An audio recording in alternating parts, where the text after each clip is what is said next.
Hi, Sean Huxter here. Welcome to Magical Little Worlds with me. A little bit zoomed out, more than usual, because the box is big this time. Now, I'm not going to tell you what it is yet. We're going to open it together and discover it. This is something I've been curious about for a very long time.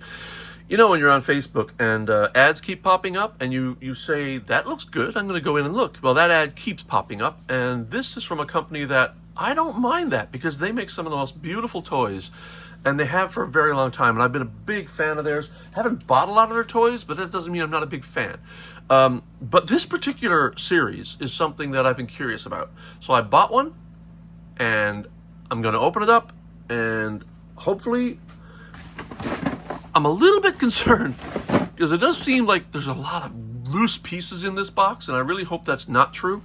But this arrived like a week or so ago, and I haven't even opened it yet. So we're going to open it together now. Well, not we, together, you're not here. But I'm gonna open it for you so you can see it.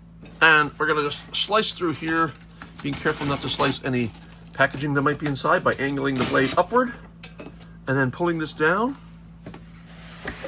And we have from Schleich, which is a wonderful company. We have the first of several, and I'm not buying a lot of these, but I did want this one. One of multiple Eldrador creatures, where is it? Battle Cave, the Shadow Bug. Now, this one keeps advertising at me, and I have to say, I absolutely love, cryptid monsters, creatures that are interesting to look at, but also have like translucent parts.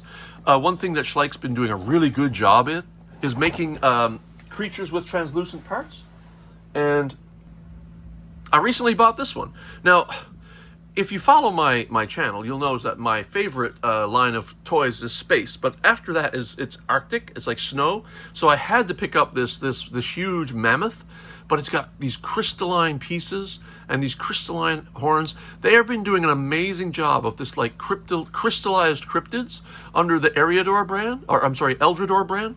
Did I say Eldrador? That's my fault. And this one is purple, one of my favorite colors of all time. So it's like an amethyst gem. And there's the bug. And I'm going to go quickly around the box. Now it says included included is this monster. So what you get is this battle box, battle arena, or a battle cave, I guess they call it. And it is a cube, but it's got all sorts of play features. And they have a number of these cubes. And here are some of the others. There's the current one. Then they have this Arctic rat one, ice rat one, which I actually kind of like. Then there's this one here, which is more of a trophy collecting one. Then you've got the fiery one with the fiery jackal or dog. Then there's this chameleon in this like slime set, and then a spider in this green and yellow set. But of all of them, I think the most beautiful is this purple, and we're going to open it today. So the idea is you can place these, get these walls as well, and place the battle caves together, and then have like a battle in the middle. And so I've been very excited about this line. I've never seen them. I've only seen them, I shouldn't say I've seen them once in a store, and that was when I was visiting, where was I? I was visiting upstate New York. And I was visiting the FDR Museum, and in the little town nearby, there's a beautiful toy shop owned by a single person. It's like a small toy shop, and there was the ice rat was up there, and she said that was her favorite. I said that was my second favorite, and I was really looking for this one, but I didn't find it, so I ordered it. All right, without further talk, because I like to do that, we're gonna open this baby up. I made sure I zoomed out because we're gonna need some space here. All right. Again, I've never seen these before. I don't know. I'm going to stumble a bit. I might pause depending if I'm having trouble. I don't want you to watch the struggle. So I maybe pause and put the thing together. And when it's together, maybe then I will come back and we'll talk about the features. But right now I'm pulling all the pieces out. There's more in there. These will be the walls and the features of the battle cave. I don't think there's anything else in there, but for now we'll put that aside and assemble this, and then we'll talk about what all the features do, because it is a cube and each wall has some sort of play feature. So I think I'll briefly go over like this. Look at this. translucent purple. I love this sort of thing. I love toys that have translucent parts. I'm resin printing some toys now, and while my current one doesn't really have any translucent parts, the next one I'm working on will. There's another one, and another one. These are the walls, and this is a solid stone wall. Here's the frame, or part of the frame, and this is going to be a feature. Yeah, it looks like there's going to be some construction done here. So this is a frame piece, and another frame piece, and another frame piece, and another frame piece, and another frame piece, and another frame piece. But this is the meat of it right here. This is where we get the toys together that perform the functions that you're going to see when this is all put together. So rather than bore you, plus see you or have you watch me struggle over this, I'm going to pause this now, put it together, and we'll come right back with hopefully the completed cube, and then we can talk about the play features. Well, that part was pretty easy. This was simply 4 frame pieces together, and they parts of the frame have these slot sections, and parts have these tab sections. I'm sorry, this one, yeah. So the tab sections and the slot sections, and the tabs go into the slots, and it's all pretty intuitive. So I'll pause again and continue.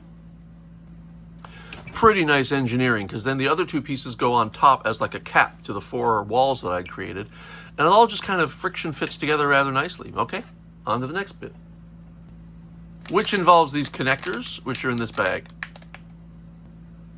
Connectors, and they snap to the corners, and we'll get right back to you. I may as well show how one of these is done, because it's all the same and it's all pretty easy. There's not going to be any struggle here. You've got 3 little prongs here, and then you've got 3 little holes here. They just go like so, and snap down, and that's that. So we're gonna do that for all 8 corners. In my own toy design, I absolutely adore symmetry. That is, making pieces so that the same piece can be used in multiple places by mirroring them or flipping them around, and they just kind of fit into each other through symmetry. And that's what's happening here. Each of these can be flipped any way around. All of these pieces are identical, and they all just kind of snap together into a cube, and that is some beautiful engineering right there. All right, back in a minute. This is actually coming together a little bit easier than I thought. So that one just snaps to the bottom, and the next one, according to the instructions, come on, go away now, is this one snaps to one of the sides. So literally just take it like so and snap it in place like this. And that's that. And that's what the construction is going to be like all the way around. So, I'll keep getting back to you.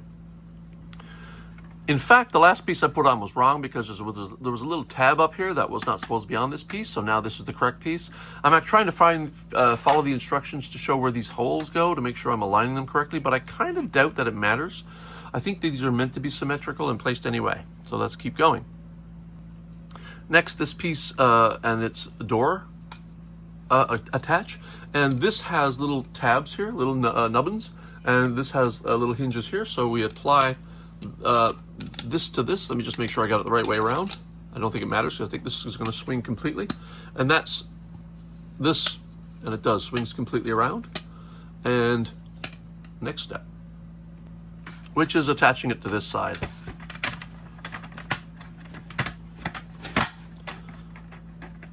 Honestly, all this is symmetrical. It is really well designed.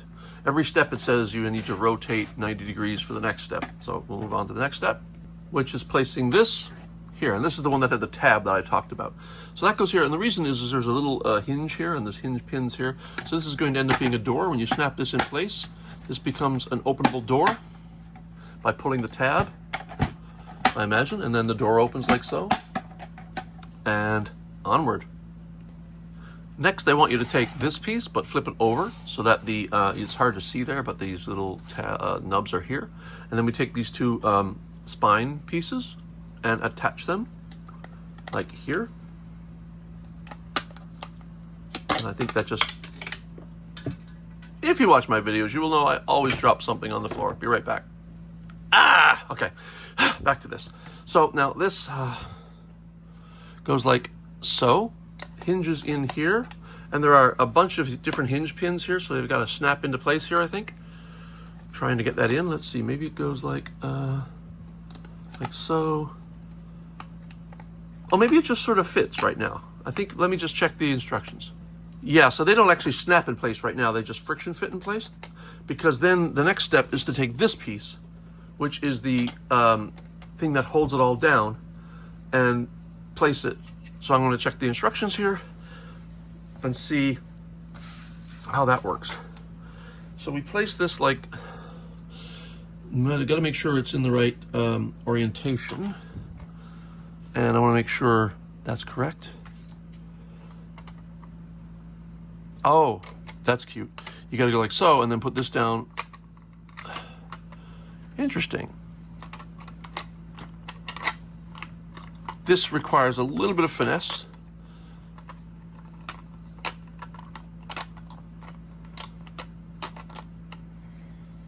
Because these have to be, this kind of has to like fit into each other kind of.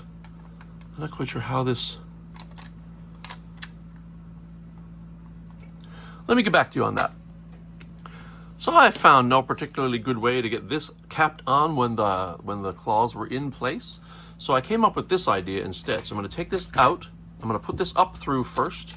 That goes nicely. Take this out, put this up through first, and then mesh those together like so, and then place it back down. And now it works, I think. As long as the hinges are in place, then they're not. So yeah, this part is a little trickier than I expected.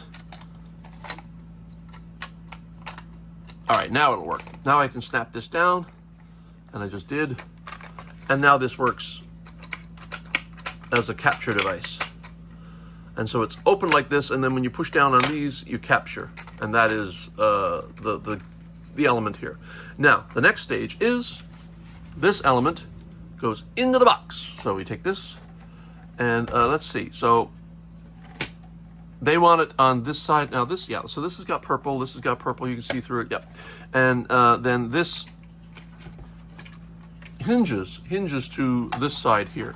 So again, every wall has a hinge at the bottom and top. So this can snap to the hinge.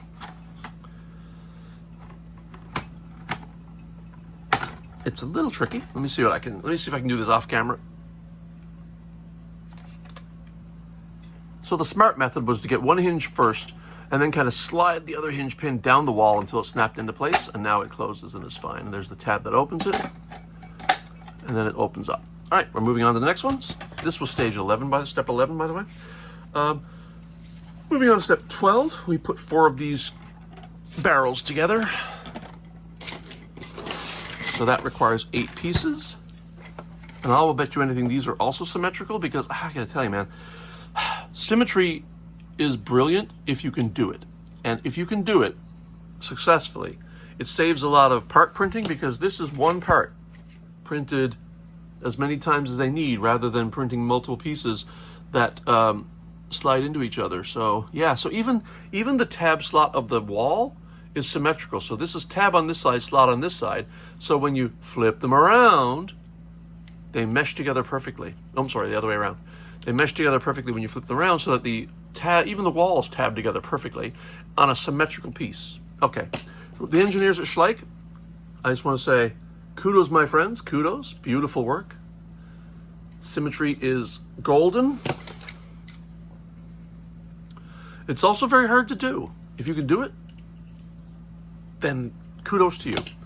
All right, next step is placing the barrels in the frame, and that's this frame here, because that's all that's left.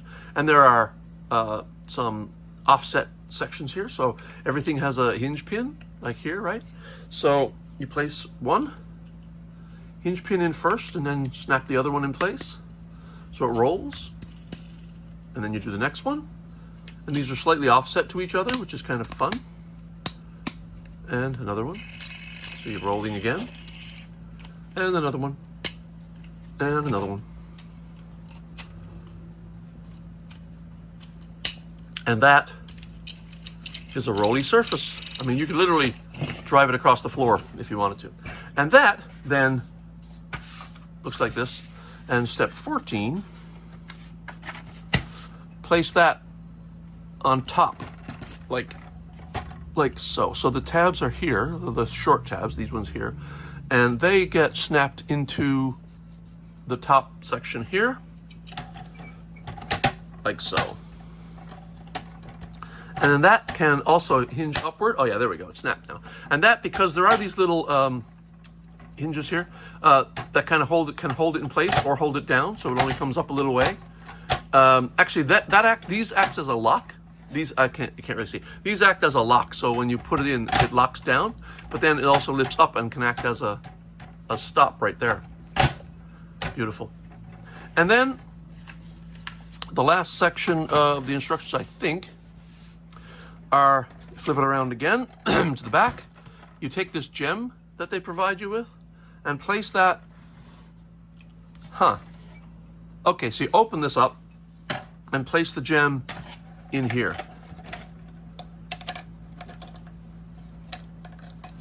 Okay, that's going to be interesting. I'm going to have to look into this and see what exactly their intention is here.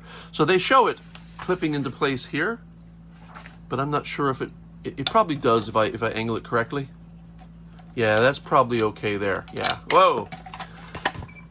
I've dropped on the floor again. So it does friction into place, but you have to be very careful about using the corner sides, edges, to slot into here, and then it kind of snaps a little bit into, thanks to this little tiny divot here, it can snap up here, it can snap into this space here, and then you've got your gem in place. And that is all the instructions. Now it tells you what you can do. You can have the bug up here roll down into the capture cage. All these open up. The cage, the capture is designed to capture the bug, and I guess the rest is up to your imagination. Let me just throw these instructions to the side and get the bug out, because that's the last thing I think we need to get out of here, and that is the bug, and I have not yet removed him from his spot. So one thing I have found to be the most useful tool in toy collecting is the pair of nail clippers, because especially in the 90s, 2000s, every toy came with 1,000 of these twist ties wrapped around. And this appears to be no exception. Now I believe I could probably pull this out first, and it'll make it a little bit easier, so I don't have to go in there. And a good strong pair of sharp nail clippers, and you can clip through this metal wire, and or you can use pliers or wire cutters or whatever. But once you clip it once, that's fine. And then there's another piece here that you got to clip. And like I've never found that untying these is easier, but also coming in from underneath, you can just do a clip here, and that will free it. Even though this one's wrapped around twice, that should help, because the wire comes out, up through, and you can untwist it from the, oh, he's really well tied in there. Let me get the other one too. Easier to get both, and then just pull them out, and then just extricate him from the twist tie here. Don't get me started on twist ties. I hate twist ties. You give me a bag of bread that has a twist tie, I will go into anywhere to find one of those little plastic tabs and throw the twist tie out and replace it with one of those plastic tabs, even if it doesn't belong on that piece of bread. I absolutely hate twist ties. Let me tell you why. A twist tie requires you to make multiple operations to do a single thing. Anytime you have to do multiple operations to do a single thing, when something is simple, can do that same thing by itself in one move, I prefer the one move.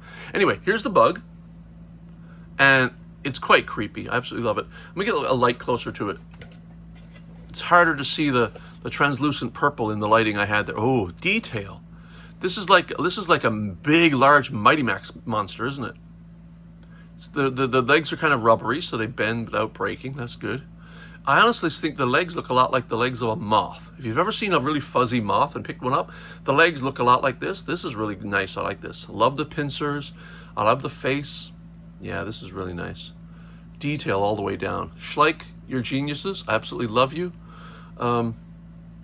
Yeah, this is really cool. Let me pause for a second. I'll get more info on this. I've reassembled the box, and this is the Shadow Bug.